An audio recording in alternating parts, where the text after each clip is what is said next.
দক্ষিণ আমেরিকায় যুদ্ধের দামামা বাজতেই ভেনেজুয়েলার পাশে দাঁড়ালো বন্ধু রাশিয়া। ভেনেজুয়েলায় ট্রাম্প হামলা চালালে বসে থাকবেন না ভ্লাদিমির পুতিন।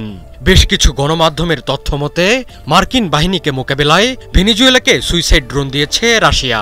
মার্কিন বাহিনীর সঙ্গে লড়তে রণসাজে দাঁড়িয়ে গেছে ভেনেজুয়েলা। আমেরিকার যুদ্ধজাহাজের জবাবে পাল্টা যুদ্ধজাহাজ ও ড্রোন মোতায়েন করছেন নিকোলাস মাদুরো। আমেরিকার সম্ভাব্য হামলা মোকাবেলায় বড় পদক্ষেপ নিয়েছে ভেনেজুয়েলা। ক্যারিবিয়ান উপকূলে যুদ্ধজাহাজ ও উল্লেখযোগ্য সংখ্যক ড্রোন মোতায়েনের ঘোষণা দিয়েছেন দেশটির প্রতিরক্ষা মন্ত্রী ভ্লাদিমির পাদ্রিনো। উপকূল রেখায় টহল দেবে এসব সামরিক যান ও ড্রোন। প্রতিরক্ষা মন্ত্রী জানিয়েছেন, ভেনেজুয়েলার জলসীমার আরও উত্তরে বড় জাহাজ থাকবে। ভেনেজুয়েলাকে রাশিয়ার সুইসাইড ড্রোন সরবরাহের গুঞ্জন উড়িয়ে দেওয়া যাচ্ছে না, কেননা ভেনেজুয়েলার সাথে দীর্ঘদিনের সামরিক সম্পর্ক রয়েছে রাশিয়ার। ভেনেজুয়েলার প্রেসিডেন্ট নিকোলাস মাদুরো ভ্লাদিমির পুতিনের অত্যন্ত আস্থাভাজন হিসেবে পরিচিত। ভেনেজুয়েলা 2005 সাল থেকে রাশিয়ার কাছ থেকে $4 বিলিয়ন বেশি মূল্যের অস্ত্র কিনেছে। এর মধ্যে রয়েছে যুদ্ধবিমান, হেলিকপ্টার এবং ট্যাঙ্ক।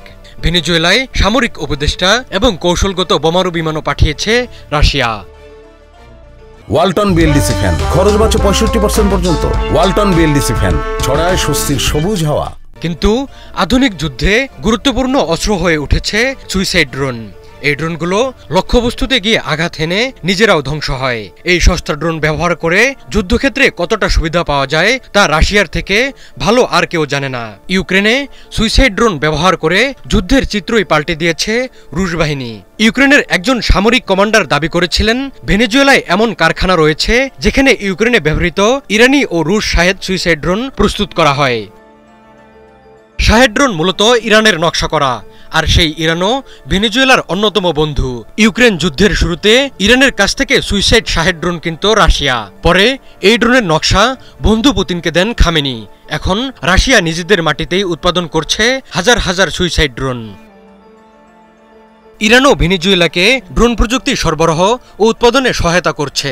2012 সাল থেকেই ভেনেজুয়েলা ইরানের সহায়তায় ড্রোন তৈরি করছে। এই ড্রোনগুলো মূলত নজরদারি এবং সীমান্ত টহলের জন্য ব্যবহৃত হয়। পরবর্তীতে ইরান আরও উন্নত আক্রমণকারী ড্রোন সরবরাহ করেছে। ইরান ভেনেজুয়েলাকে বিভিন্ন ধরনের মিসাইল ব্যবস্থা সরবরাহ করেছে। দক্ষিণ আমেরিকায় উত্তেজনা বৃদ্ধির প্রেক্ষাপটে কথা হয়েছে রাশিয়া ও ভেনেজুয়েলার পররাষ্ট্রমন্ত্রীর মধ্যে। প্রেসিডেন্ট নিকোলাস মাদুরোর প্রতি রাশিয়ার অব্যাহত সমর্থন পুনর্ব্যক্ত করেছেন রুশ পররাষ্ট্রমন্ত্রী সের্গেই ল্যাভরভ। ভেনেজুয়েলার পররাষ্ট্রমন্ত্রী রদ্রিগেজ রাশিয়ার সমর্থনের জন্য কৃতজ্ঞতাও প্রকাশ করেছেন।